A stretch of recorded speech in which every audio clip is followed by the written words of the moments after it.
Hello everyone. Ang share ko sa inyo ngayon ay patungkol sa mabilis na kwento ng kasaysayan ng tao. Mula sa panahon ni Adan hanggang sa panahon na ang kasaysayan natin ay medyo malinaw nang naisulat.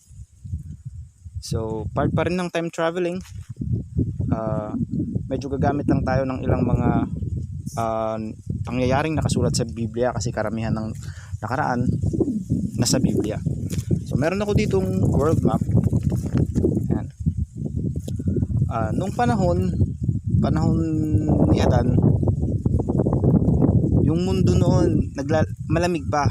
Yung parting Ecuador, nagyayelo pa tong mga to. Yung wala pang Pacific Ocean, wala pang mga ocean. Yung dagat noon, kung titignan mo halimbawa ng ganito sa ganito kataas, mga ilog lang sila itsura, mga mahahabang ilog na gumagapang ganyan. Yung isa doon sa mga ilog na yon nanggagaling sa Pilipinas, tumatawid ng ito Pacific Ocean na ngayon. Noon disyerto pa yan, isang ilog yung tumatawid dyan papunta dito sa by parting Amerika. Tapos meron naman mula din dito sa Pilipinas papunta dito sa may South China Sea, dito. Tapos may papunta rito, tapos may mga papunta sanga-sanga na papunta doon. So noong araw puro disyerto. Panahon ni Adan, disyerto pa ang mundo. Tapos yung mga gubat noon, mga kahuyan, natatagpuan lang sa mga ibaba ng mga bulkan, sa mga ibaba ng mga matataas na bundok. Yung karamihan na disyerto, tapos nagyayelo yung mga tuktok ng mga bundok. So si Adan, nung ginawa siya, dinala siya sa Hardin ng Eden. Sa Biblia, mababasa natin dyan, yung Hardin ng Eden ay nasa silangan. Yung silangan po na yun, tinutukoy ay yung silangan ng mundo. Particular dito sa Mindanao. Yung Hardin ng Eden ay yung matabang kalupaan sa palibot ng Bulkang Apo. Yun po yung Hardin ng Eden. Doon po dinala si Adan, and then nung panahong pinalayas na sila doon, nagyayelo pa nga kasi yung mundo. Bago sila pinababa doon sa gubat ng Apo, ginawan muna sila ng damit na gawa sa balat ng hayop kasi tatawid sila doon. Yung Mindanao kasi noon papuntang Samar, may ilog na yan, maliit na ilog na pwedeng tawirin kasi noon nagyayelo yung ibabaw ng ilog. So tatawirin nila, bababa sila doon sa malamig na area, kaya ginawan sila ng damit. Mula Mindanao tumawid sila hanggang dito sa may Bulusan, sa may Bicol. Dito ulit sila nanahan sa baba ng Bulkang Bulusan. Dito na isinilang si Cain, si Abel. Then mula naman dito sa Bulusan, si Cain ay pinalayas. Sabi sa Biblia, narating ni Cain yung lugar, lungsod ng Nod, sa silangan ng Eden. So yung Eden ay nasa Mindanao. Ang silangan nito papunta rito, nilakad ito ni Cain, yung ilang, sabi sa Biblia. Disyerto ito noon, nilakad ito ni Cain papunta rito hanggang marating niya yung bulkan sa Hawaii. Saan ba yung Hawaii? Ito, dito parte dito. Pagdating dito, nadatnan ni Cain yung mga tao na nakahubad. Dahil paglipas ng mga panahon ay English ang naging salita ron. Nung panahon na nadatnan ni Cain yung mga tao doon nakahubad, tinawag niya yon na lungsod ng mga taong nakahubad, na nasalin sa English na Nud, at mababasa Nud, N-U-D-E, na mababasa natin yun sa Tagalog. Sa Biblia nakasulat as Nud, N-O-D. So lungsod ng Nud o lungsod ng mga taong nakahubad. Kumbaga si Cain kasi may damit na siya nung panahong naglakad siya rito papunta dito. Pagdating niya doon, yung mga tao nakahubad parang mga cannibal ganon. Tinuring siyang Diyos, kinilala siya doon bilang isang Diyos. Then pumili siya ng mga babae, kumuha siya ng asawa, nag-anak siya ng nag-anak hanggang sa isang mabilis na panahon nagkaroon siya ng maraming anak. Yun ang bumuo sa kanyang lungsod. Nakapagtayo siya ng lungsod, tinawag niya yung isang lungsod na yun na Enoch. Then natuto sila sa pagmimina ng bakal hanggang sa natuto silang manakop sa parting ito dito noon sa Hawaii. Then ito may mga ilog pa naman yan papunta dito. Ito parte na to, marami pa. Yung mga tao wala pa dito. May mga tao na dito Sa parte na to noon, dito sila nanakop sa parting ito. Ngayon dagat na. So noong araw, nung pinalayas si Cain dito sa silangan, natutunan niya ng gumamit ng dowsing rod. Kaya lang yung dowsing niya noon, patpat. Nagamit niya yon nung panahon na nagtatanim pa siya dito sa silangan. Pagtatanim kasi yung kanyang nakahiligan, ginamit niya yon sa paghahanap ng tubig. Yung mga patpat, yung mga sanga ng kahoy, yun ang ginagamit niya as dowsing rod niya. Then nung tinawid niya to dito, gumamit din siya ng sandata na isang tungkod na mayroong 3 tulis. Trident kung tawagin natin sa English. Ginamit niya yon, kaya pagdating niya dito, namangha sa kanya yung mga tao, yung mga nakahubad, na siya marunong, siya may gamit, siya may damit, so ganun. Nung panahong yon, dumami na dito yung mga tao, nagtayo na sila dito ng lungsod ng Enoch, dito sa parting ito, malapit sa Mexico. Yun na.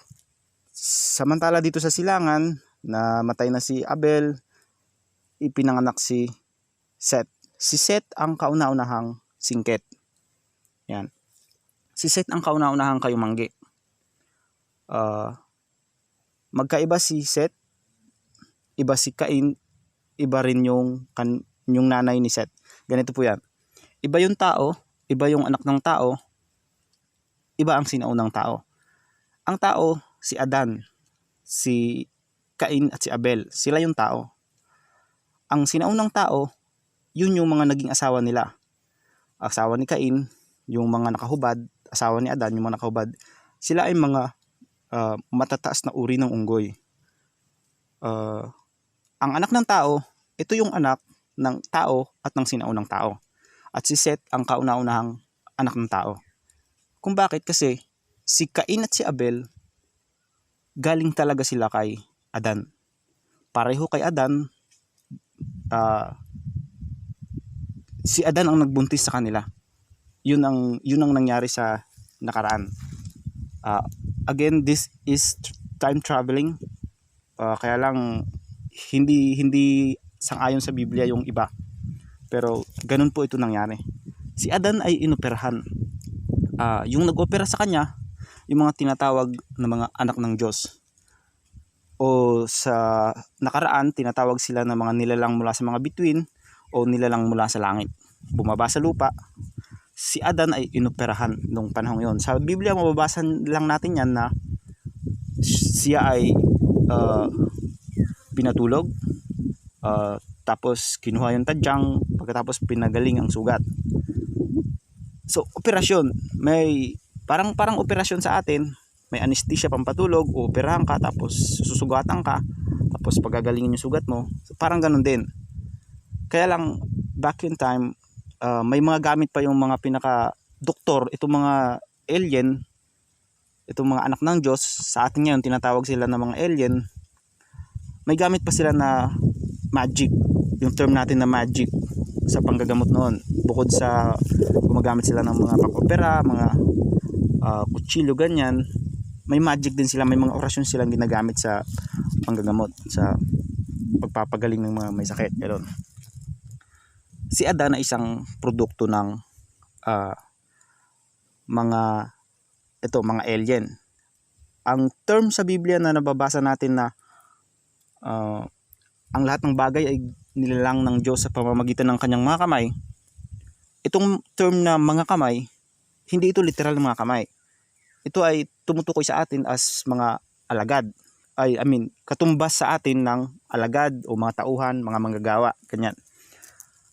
Ang mga gumawa nito ay yung mga tinatawag na natin mga anak ng Diyos. O sa ating panahon, mga alien sila. Si Adan ay isang produkto ng mga alien. Huwag kayong maniniwala kasi baka relihiyoso kayo masyado. Magiging masakit ito marahil para sa inyo. This is again time traveling. Inoperahan si Adan. Yung tinatawag na tadyang sa Biblia, yun ay itlog.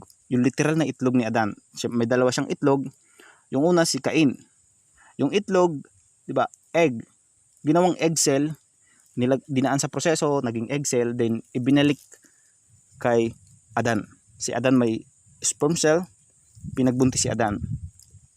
So nung ipinanganak na niya, doon niya na yung sa Biblia na mababasa natin na buto ng aking mga buto.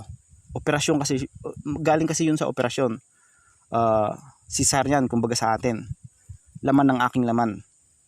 Galing talaga sa kanya. Samantala nung panahon na yon, nung inooperahan pa lang siya, nang kinukuha pa lang yung tinatawag na tadyang, yung itlog natin, inalis sa kanya yung pangunawa na normal. Yung para hindi niya makilala, kasi nung time na yon, nung paggaling na niya, pinakilala sa kanya yung isang sinaunang tao, mataas na uri ng unggoy, para maging kanyang asawa. Yung kinikilala na natin ngayon na Eva. Yung term na Eva, ito ay tawag doon sa mga sinaunang tao. Hindi siya pangalan ng isang individual. Ito yung tawag sa mga sinaunang tao. Lalaki ba yan o babae? Kung ikaw ay sinaunang tao o ikaw ay isang mataas na uri ng unggoy, Eva ang tawag sa'yo noon. Nitong mga alien o mga anak ng Diyos. So, ayan, kaya siguro nasasabi ng mga scientist na galing tayo sa unggoy. Unggoy naging tao, hindi ganoon. Unggoy ang nanay, ang tatay natin, si Adan ay malabampira. Yes, siya ay kasama sa mga alien, kaya lang naiwan siya dito sa daigdig. Yung mga alien na yon na nag-opera sa kanya, nakaalis sila sa daigdig bago yung panahon na bumagsak yung mga tipak ng bato dito sa daigdig. So ngayon hindi muna natin yung pag-uusapan. Si Adan ay para siyang vampira. May pangil, nakakakita sa dilim, pero yung panahon na ginawa na siya bilang tao, dinisenyo na siya na ang pagkain niya ay prutas at gulay. Yung gulay na namumuto o yung mga pampakbet natin. So ganun. Magkaibang lahi. Nung yung dalawang itlog ni Adan kinuha na, naging si Cain, si Abel, namatay si Abel, din yung ikatlo si Seth. Si Seth anak na ng asawa ni Adan, yung sinaunang tao. Kaya si Seth yung kauna-unahang kayumanggi. Si Seth ang ama ng mga Asian. Si Cain naman ang ama ng mga American. Puti, matangkad, malaking tao, takas ng ilong, ganyan. Dito sa atin, si Seth, siya yung ama ng mga singkit. Ama ng mga Asian. Si Seth noon, nung nabuhay, para siyang mongoloid. Hindi siya normal na kumilos. Sa sobrang singkit, halos hindi na siya makakita. Ganun. Abnormal siya na tao na hindi kagaya natin na nakakalakad. Siya, may edad na siya nang nakalakad. Yun yung kanyang naging buhay. Nung panahon na yun, nagkaroon pa ng anak si Adan. Mula kay Seth, papunta na sa marami ng anak, panormal na ng panormal. Ganon din si Seth, nung nagkaanak na siya, yung una medyo mongoloid pa, yung ikalawa, ikatlo hanggang sa mga pinaka last na nagno-normal na yung mga nagiging anak niya. Ganon din naman hanggang sa mga anak ni Seth, apo na ni Seth, mga ganon. Panormal ng panormal. Hanggang sa dumami na yung tao dito sa silangan, dito kasi nag-stay lang naman sila dito. Nung panahon na nananakop na dito sila Cain, yung anak ni Cain, si Enoch, nung nagkaroon na sila dito ng mga army, nangamba yung mga alien na nagmamasid dito sa himpapawid, sa ibabaw ng mundo, na baka yung mga kanluranin manakop dito sa silangan. Kita nyo ba? Ayan. Nangamba yung mga alien na baka manakop sila dito sa silangan. Yung mga tao dito, ang gamit pa dito nila mga patpat tsaka mga bato. Samantala dito may mga sandata na dito. So nakita nila na yung lugar na kanilang iniingatan ay baka sakupin. Ang ginawa nila, bumaba sila sa lupa, dito sila nanahan. Ayan, meron pa ako dito Philippine map. So nung bumaba yung mga alien, dito sila sa part na to tumira. Ito, noong araw nalalakad pa to dire-diretso hanggang Samar. Then mula Luzon, Taiwan, China, nalalakad pa po yan noon. Dito nanahan yung mga alien sa part na to. Yung Mariana Trench, supposed to be nandito sa part na to, nandito pa yan noon. yung part ng Mariana Trench. Yung lungsod, nung bumaba yung mga alien sa lupa, yung mga tao kanilang ginawang manggagawa, pero hindi alam ng mga tao na may alien sa kanilang lungsod. Nagtayo sila dito ng mga gusali, yun na yung kinikilala natin na City of Atlantis ngayon. Nagtayo sila dito ng lungsod, hindi alam ng mga tao, unang karamihan sa mga tao, na meron silang kasama mga alien. Meron lang ilan nakakaalam na may alien, at yung nakakaalam na yun lang yung kinakausap ng mga alien. Sa madaling salita, nagtatago ang mga alien sa maraming mga tao, pero nandyan lang sila sa lungsod. Noong time na yun, doon na nila itinuro sa mga tao yung paggamit ng iba't ibang klase ng aktibidad na gumagamit ng kapangyarihan ng kalawakan. Yung itong may hangin na part na to, part na siya ng space, inner space, outer space. So ganon. Meron siyang resistance, space resistance kung tawagin natin. I mean, siguro bago yan sa inyong pandinig. Yung mga orasyon, yung mga sort of dowsing, iba't ibang klase ng dowsing, ano ba? Space dowsing, physical dowsing, ano pa yung isa? Basta meron pa isa. Telekinesis, meron ding time traveling, space traveling, astral, wizardry, o yung ginagawa rin ng mga manggagamot, yung mga albularyo. Lahat yan sila gumagamit ng resistance sa space. So marami yung sa ganong aktibidad ang naituro ng mga alien, kasi ginagawa din nila yon, tinuro nila sa tao. Dahil nung panahon na yon, marami pa sa mga tao yung malinis pa kasi ang kapaligiran noon, malinis yung kanilang kinakain, qualified silang gumamit ng salamangka, o ito yung paggamit ng resistance sa kalawakan. Yan. Nung tumira sila dito, dumating ang panahon ni Noe, bumaha sa mundo.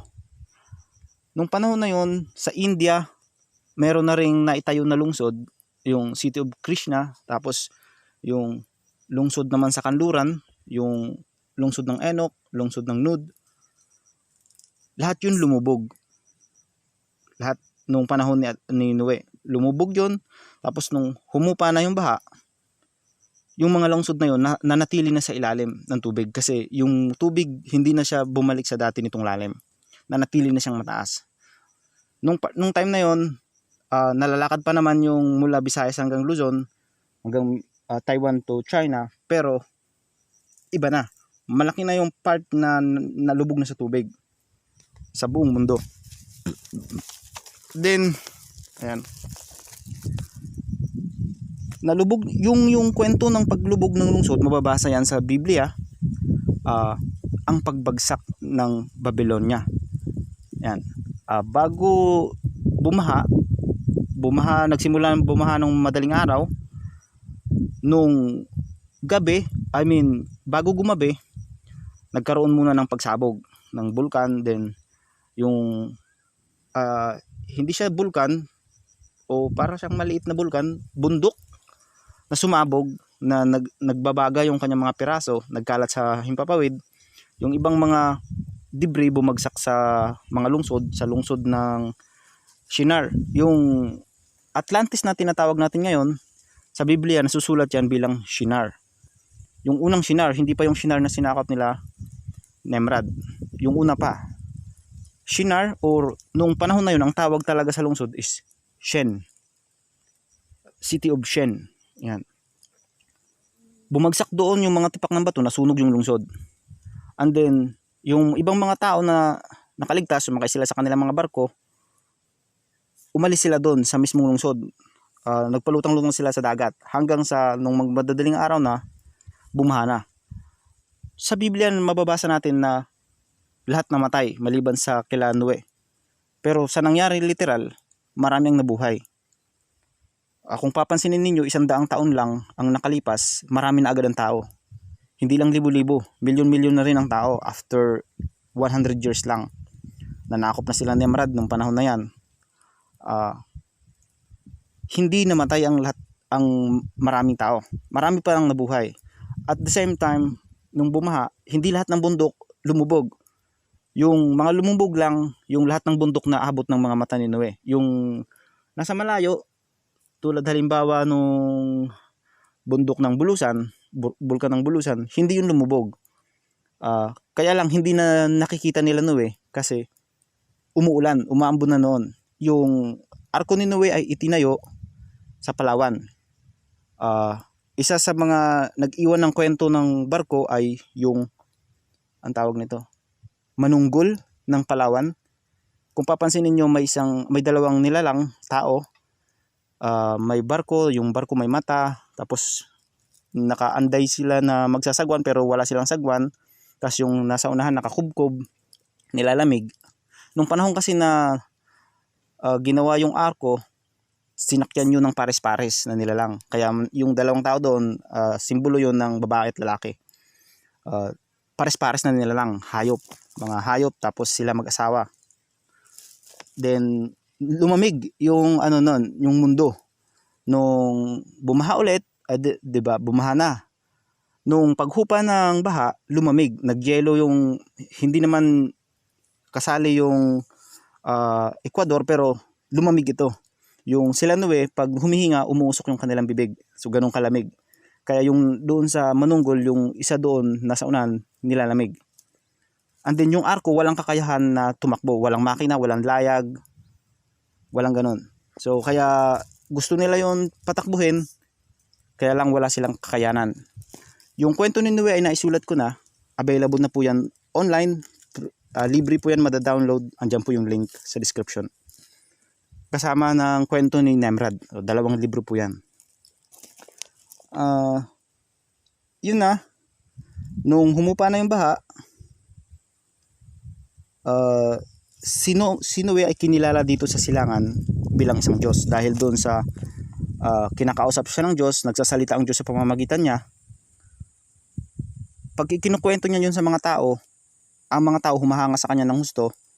Dahil siya ay nagsasalita sa ang Diyos ay nagsasalita sa pamamagitan niya, tinuring siya na Diyos. Lalo nung panahon na yon, ang mga tao na buhay, maraming pangangailangan na nasa kay Noe. Marami silang hayop, may mga gamit sila. So dahil rin sa utang na loob, kinilala siyang Diyos dito sa silangan nung araw. Siya yung kinikilala natin ngayon bilang Buddha, si Noe. Nung panahon na natapos na yung baha, si Noe ay tumaba, tapos naging mahalay na rin siya. Yung salitang Babylonia, yung lungsod ng Shen, or yung kinikilala natin na Atlantis na lumubog sa dagat, binansagan yun noon na Babylonia. Ang ibig sabihin noon, kahalayan. Babylon, lalaki na mahalay. Babylon, babae na mahalay. Sa ngayon sa pelikula, naririnig natin yung salitang babaylan, Babylon. Hango po yan sa salitang babaylan. Babylonia, yan, babaylan. Pag sinabi nating mahalay, hindi ibig sabihin niya na bastos. Noon, ang kahulugan nila noon ay mayroong higit sa sapat. Halimbawa, isa kang taong Babylon, ikaw ay isang taong may kayang gawin na higit sa normal na isang tao. Kaya mga babaylan, mga babaeng may kapangyarihan o mga taong may higit na kayang gawin sa isang normal na tao. Pag isang lugar, tinawag na Babylonia, yung lugar na yan ay either mayaman, makapangyarihan, o basta ganon. Sila ay great, ganon. Nung panahon na yon, yung maraming mga bahay pa noon sa mga kabundukan, yung mga nakatira pa yung mga tao sa kuweba, yung iba ang kanilang bubong balat pa ng hayop, samantala dito sa lungsod, may mga gusali na sila, simentado ang kanilang lansangan, mababasa nyo yan sa aklat ni Noe. So kaya't binansagan ito noon na Babylonia. Nung bumaha, ang kwento niyan, mababasa niyo sa Biblia, ang pagbagsak ng Babylonia. So yun, lumubog sa dagat. And then, nung yung mga anak ni Noe, nadatnan si Noe na nakikipagtalik sa hindi niya asawa. Kasi nga naging part ng salitang mahalay yung pag marami kang babae, mahalay ka. 'Di ba? Normal na sa isang tao, meron ka lang isang asawa. Pero dahil nung panahon na yon, si Noe nagkaroon ng maraming babae. Si Buddha, mapapansin natin minsan yung kanyang litrato, maraming mga bata. sa totoong buhay niya noon, dahil marami siyang naging asawa, marami siyang anak na halos sabay-sabay ipinapanganak. So ganun yung naging kwento niya. Dahil doon, nakita siya ng isa niyang anak, sinumbong sa dalawa niyang anak, iniwan nila si Noe. Si Shem umakyat dito sa lupain na to, galing sa Luzon, sa Bicol, umakyat siya ng kabundukan ng Luzon sa bandang north. Si Shem, si Japet naman tsaka si Ham, bumaba sila, tumira sila dito sa may Mindanao. Then, nung panahon na yun, pagkatapos ng baha, nanakop ulit ang mga nanakop unang beses yung mga Kanluranin. Nanakop sila dito sa pamumuno ng mga Enokan. Pagdating dito, nadala nilang bihag ang pamilya ni Ham. Nadala sila dito, saka mga anak ni Ham. Dahil si Ham ay may asawang Amerikano, dahil yung mga asawa, yung tatlong anak ni Noe, yung kanilang mga asawa mga binili. Yung asawa ni Ham medyo Amerikana, kaya si Kanaan na anak ni Ham, nagmedyo Amerikano yung itsura. Kaya nung sinakop sila dito, dinala silang bihag dito sa kanluran, nagpanggap si Kanaan na isa siyang Amerikano. Sa madaling salita, dahil magaling siya sa pakikipagdigma, naging isa siyang pinuno ng hukbo ng Amerika. Ngayon, noon, Enoch ang sentro ng lungsod, nasa banda rito, yung Enoch. Nakilala siya doon bilang isang magaling na mandirigma, ginawa siyang pinuno, at yung isang lugar na nasa dito, babanda parting dito, pinahawak sa kanya to bilang kanilang kampo. Then ang kanyang mga tauhan tinawag na mga Kananyo, hango sa kanya bilang pinuno. Tapos ang lugar na kanilang tinirhan dito, tinawag na Kanaan, hango sa kanyang pangalan. So isa siya sa yung Kanaan ay isa sa pinakamalakas na pwersa noong panahon na yon, noong Enoch. At sila yung humahawak dito sa kanluran. Ngayon yung Kanaan, binibigkas natin ngayon as Canada. Ito ngayon yung bumubuo sa buong Canada.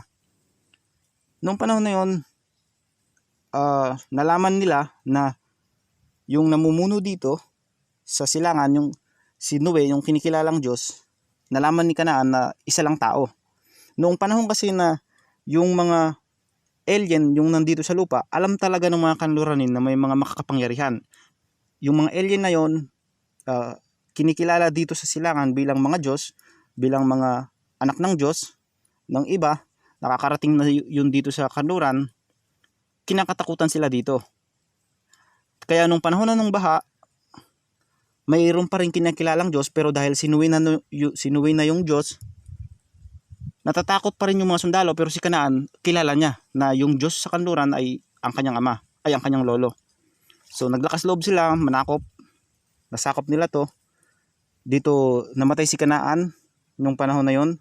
Pero nung panahon na naghahanda pa sila ng digmaan, yung aalis pa lang sila dito, si Nemrad, yung isa sa mga alipin nila. Tapos, lahat ng mga kayumanggi na mga alipin dito, yung mga binibihag, lahat yung ginawang sundalo. Si Nemrad ay isa doon. Pero ang ginawa ni Kanaan, si Nemrad ay ginawa niya ng kwento. Ginawa niyang isang Diyos, si Nemrad. Isang pinuno. Samantala sa mga kayumanggi, ang ginawang pinuno ni Kanaan ay si Ehipto. Si Ehipto ang pinuno, kaya tinawag yung kanyang mga tauhan na mga Ehipsyo. Yun yung panahon na yon. Nanakop na sila dito. Pagdating dito sa silangan, namatay si Kanaan. Yung namatay si Kanaan sa pagitan ng Sorsogon at Northern Samar. Yung pagitan niyan, disyerto pa yan noon. Diyan siya namatay, diyan na rin siya inilibing. Kaya yung lupain na yan noon, halos malaking bahagi ng Northern Samar ay tinawag na Kanaan noong araw. And then nasakop nila, natalo nila yung mga mamamayan ng Shen o nung Shinar. Ang tawag sa kanila ay mga Shenru o Shenaru. Natalo nila yon, umakyat sa Luzon, umakyat dito sa parte ng China na ngayon. Ang lingwahe ng mga Shenaru ay Mandarin, mga singkit. Sila ngayon yung bumubuo sa malaking bahagi ng Asia, China, Japan, Korea, yan. Noong araw, asan na ba ako? Nasakop na ito nila, si Nemrad na yung pinuno. Nung mamatay si Kanaan, si Nemrad na yung kinilala. na pinuno. Yung bulkan na sumabog dito bago bumaha sa panahon ni Noe, yung bulkan na yung bundok na sumabog na nagkapira-piraso yung mga pira-pirasong nag-aapoy ay nagkalat sa himpapawid, nasunog yung lungsod. Tinabunan yun ng mga Shinaro ng lupa nung nandito pa sila. Nung sinakop na sila, tinabunan ulit nila Nemrod. Ginawa na siyang isang tore, yung kinikilala natin ngayon na Tore ng Babel. Nung panahon na yung Shinar nandito na sa Kapatagan, yung Kapatagan na siya ngayon ng Bicol. Yung tore na yon, nung natapos na din, lumipas na yung mga daang taon nga ba, sumabog ulit yun. Nagbaga yung tuktok hanggang sa yung pressure niya sa ilalim ay hindi na nakapagpigil. Nung sumabog yun, nagkalat ulit yung mga nag-aapoy ng mga baga, nag-aapoy ng mga bato sa himpapawid. Yung lungsod sa ibaba, yung Sodoma at Gomora, bumagsak doon yung mga tipak, nasunog yung mga lungsod. Panahon na yun ni Abraham. So, balik ulit tayo kay Nemrod. Si Nemrod, nung bago matapos ang tore, nagbago yung mga salita literal ng mga tao, grupo-grupo. Wala nang umintindi sa kanya, hindi na siya naintindihan ng kanyang mga tauhan. Hanggang sa mula Bicol, pumunta siya ng Samar, kasi dito sa Samar noon, dito nagkampo yung mga Ehipsyo. Yung hukbong kanluran kasi na galing sa Kanaan, yung galing dito, yung grupo nila Kanaan, nahahati yun sa tatlo. Yung mga Enokan, yung mga Kananyo, at saka yung mga Egyptian. Meron pa silang mga Nudian na kasama, pero kakaunti lang. Itong tatlo na to, yung mga Ehipsyo, naiwan sila sa Northern Samar. Dito sila nag-stay muna, nagpinakakampo kasi binubuli sila dahil sa pagiging kayumanggi. Binubuli sila ng mga puti. Yung mga puti, yung mga Enokan tsaka mga Nudia, yung mga Enokan tsaka mga Kananyo, sila yung kumubkob sa buong Bicol. Sila yung kumubkob sa buong Shinar. Yung Shinar na muling itinayo ng mga nakaligtas sa baha. Tinayo nila yun dito sa may Kapatagan ng Bicol ngayon. So nung makubkob na nila yon, nagbago na yung mga salita, nagkalat na yung mga tao mula rito sa silangan. Yung mga tao umakyat sa north, ganyan, papunta dito. Ang mga Egyptian, iniwan nila yung Northern Samar, pumunta sila ng Bohol. Doon sila nag-stay. Doon sa Bohol, nagtayo sila ng mga tore. Yung Chocolate Hills natin ngayon. Yung mga tore na yun, dinisenyo nila sa dalawang beses. Una, imbakan nila ng tubig. Madalang umulan noong araw. Pero yung hamog sa magdamag, nakakaipon yung mga burol nila ng hamog, umaagos yung tubig sa ilalim. Yun ang nagsisilbing kanilang patubig sa kanilang mga taniman. Kaya nung panahon ng nagkaroon ng tagutom sa daigdig, yung Ehipto na nandito pa sa Bohol ngayon, noon ang tawag ng Bohol ay Bethel.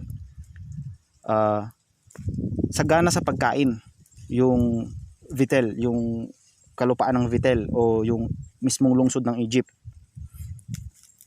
At bukod dun sa imbakan ng tubig, ang burol ay dinisenyo nila na matataas bilang akyatan nila kung sakaling babaha ulit sa mundo. Kasi nga galing pa lang sila doon sa panahon ni Noe, 100 years pa lang, mahigit. Dinisenyo nila yon na yung taas na yon ay lagpas na doon sa pinakamataas na inabot ng baha sa panahon ni Noe. So ganun lang kataas yung baha, hindi lumubog yung pinakamatataas na bundok sa daigdig. So nung panahon na yun nagkaroon na ng tagutom, bago magkaroon ng tagutom, si Abraham muna. Si Abraham pinanganak somewhere dito sa may China, kasi nga umakyat dito si Shem, at si Abraham ay galing kay Shem. Pumunta siya rito, pinaalis siya ng Diyos doon, pinabalik siya dito sa lupang ipinangako sa kanya ng kanyang mga magulang, ng Diyos. Nagpakalat-kalat siya dito sa may bandang Bicol, Samar. Yan. Nagpakalat-kalat siya diyan na rin siya namatay, diyan siya nagkaanak. Si Isaac, si Jacob, hanggang si Jose na anak ni Jacob naging tagapayo na ng hari. Alipin na sila noon, yung mga Israelita, pero hindi pa sila yung panahon na pinahihirapan sila.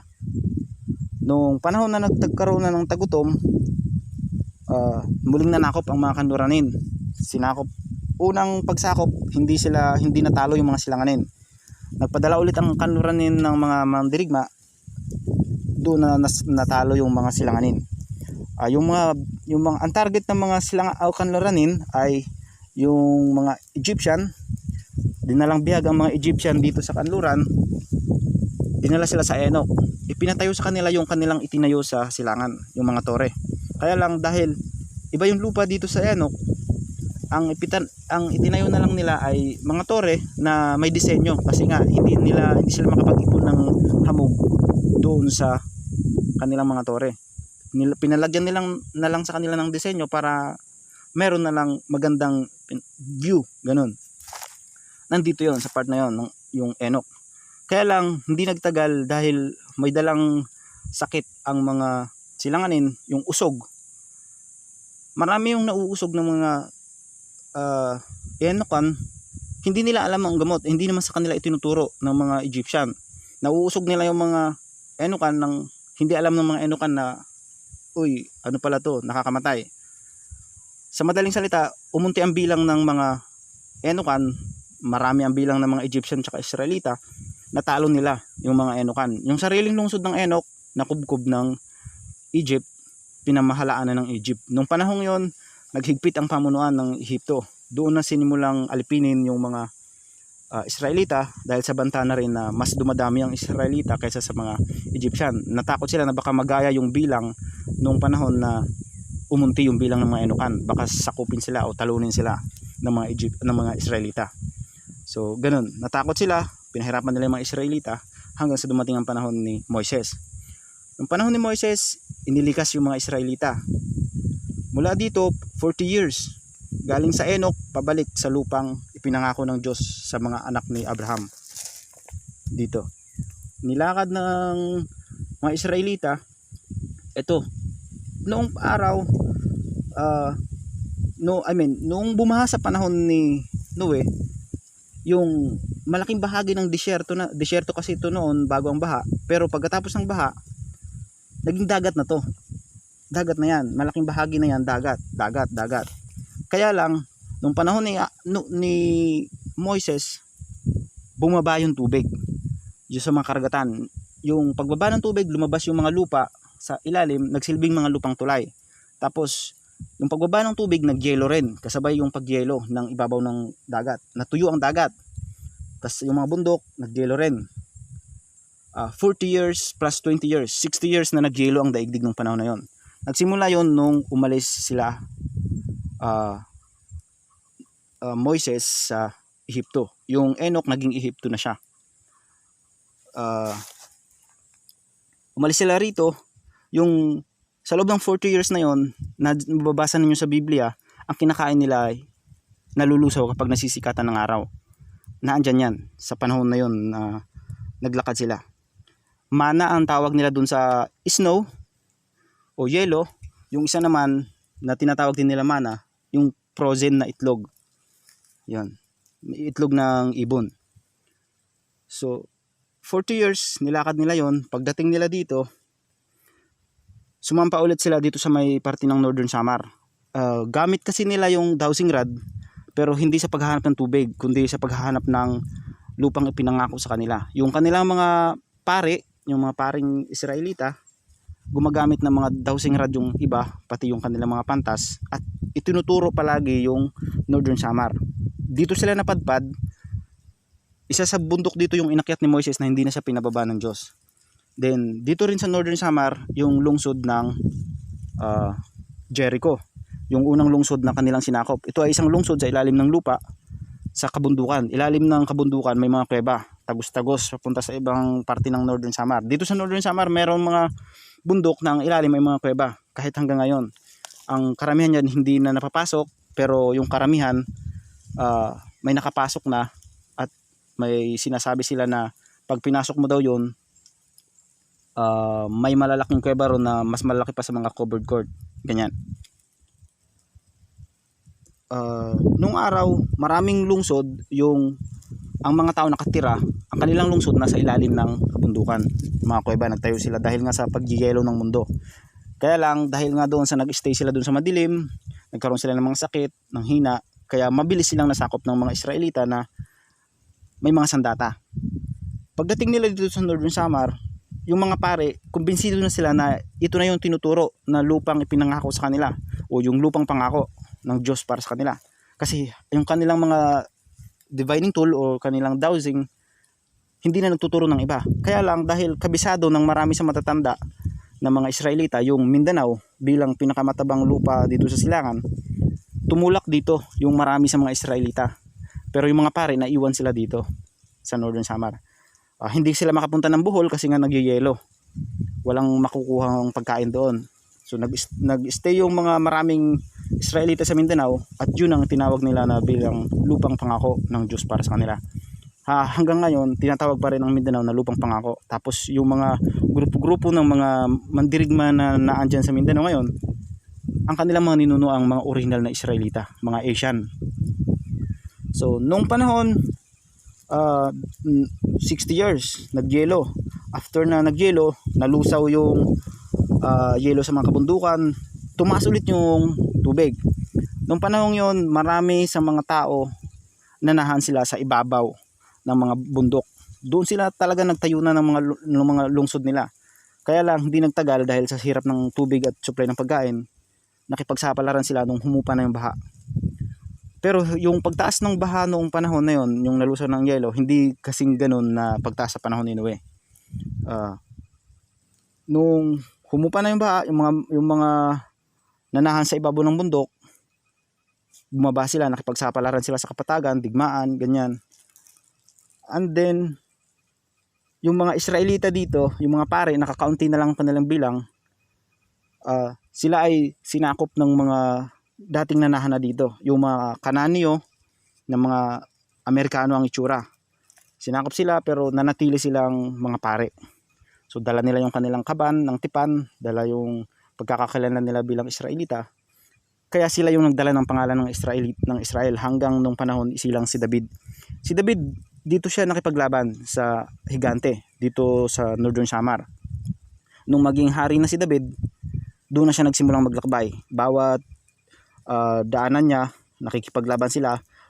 Kung nasaan yung mga Israelita, nandoon ang kanilang lungsod. Halimbawa, nasa Northern Samar ang mga Israelita. Ang Northern Samar ay ang Israel. Pag lumipat sila sa Luzon, ang Luzon ay magiging Israel. Pag lumipat sila sa Taiwan, ang Taiwan ay magiging Israel. So ganun, naglalakad yung mga lungsod noong panahon. Kung nasaan ang mga mamamayan, naroon ang kanilang lungsod. So nahinto yung paglalakad ng maraming lungsod noong araw, noong panahon na ang Babylonian Empire galing din dito, nanakop sila dito, tapos yung lugar na kanilang sinakop, naging Babylonia, nanakop sila ulit sa ibang lugar, naging Babylonia hanggang sa pinakalast na Babylonia na kinikilala na natin ngayon. Thanks God. Ngayon, huminto yung mga lungsod sa paglalakad noong araw, sa paggalaw, nung panahon ng Babylonian Empire na nag-census na sila. Kung saan kaabutan, yun yung lupain mo. Ganon. Noong araw, dahil marami pa ang nagtitiwala sa dowsing rod, dowsing ang kanilang ginagamit sa paghahanap ng lugar na para sa kanila. Yung alam nilang mabubuhay sila ron. Kaya marami sa mga tao na mga kilala sa Biblia, ang kanilang pang-angkan, halos nagsama-sama sila sa banda rito. May Israel, Egypt, yan, maraming nagkita-kita din sila halos dito kasi yung mga dowsing rod nila dito nagtuturo nung panahon na yon. Ang Babylonian Empire ay nag-conduct na ng census, yung mga Egyptian, mabilis silang nagtayo doon sa area na yon na kung saan malapit na silang abutin ng mga sundalo ng Babylonia. Nagtayo agad sila ron ng mga tore na ang disenyo ay katulad na ng tore na itinayo nila dito sa Enoch. May mga kanto na, 4 na kanto. Ang purpose lang nun ay para sabihin nila sa Babylonian Empire na, "Oy, kami ito. Magkasangga tayo dati." Kasi yun nga, magkakasama sila dati dito. Yun yung kanilang pagtatayo roon. Tapos yung ibang mga lungsod naman, mga bansa na ngayon, nagsi-stay din na rin sila dito. Yung Israel, nagtayo sila ng templo sa panahon ni Solomon. Sa pag-aakalang, yung sinasabi sa ni David na anak ni David ang magtatayo ng lungsod ng Diyos. Kaya nagtayo si Solomon ng lungsod, I mean ng templo pala. Yung templo na yon, kung saan niya itayo, doon na sila nagpaabot ng census. Kaya yun yung naging Israel na ngayon. Without knowing na yung tinutukoy na anak ni David na magtatayo ng templo ng Diyos ay si Jesus, at yung mismong katawan ni Jesus ang templo na tinutukoy. So ayan, 1,000 years after from David, dumating si Jesus sa mundo. Dalang katotohanan, kaya lang kahit isa sa kanyang mga aklat na isinulat ay hindi na isali sa Biblia. 500 years, may ipinadala ulit na sugo si Muhammad, and then yan, sumunod na mga taon, ang mga kasaysayan ay halos malinaw nang naisulat, malapit nang naisulat, pero wala halos kasaysayan, yung malalaking kasaysayan ng mundo na naisulat ng eksakto. Kahit yung mga digmaan sa ikalawang digmaang pandaigdig, marami doon yung ganito lang pinalabas kasi sila yung nanalo, sila yung bida, may mga ganon. So ngayon, marami na sa mga kasaysayan yung nabago na. Ang nangyayari ngayon, dahil pati yung Biblia sa pagsasalin-salin, kahit yung Genesis, hindi pa yan yung original. Yung sinasabi nilang original, nahati pa yan sa maraming libro. Bago yan nabuo sa isang libro, bago yan naging Genesis. So marami na yung nabago, pero yung pag inaral na ng mga scientist yung pinagmulan talaga natin, yung iba pang mga bagay, hindi na magtutugma sa Biblia. Marami nang nabago. Kahit sa mga aklat ng history, yung City of Atlantis, ang layo ng petsa ng pagkakasulat. So panahon lang yun, Ninue, yung lumubog yun.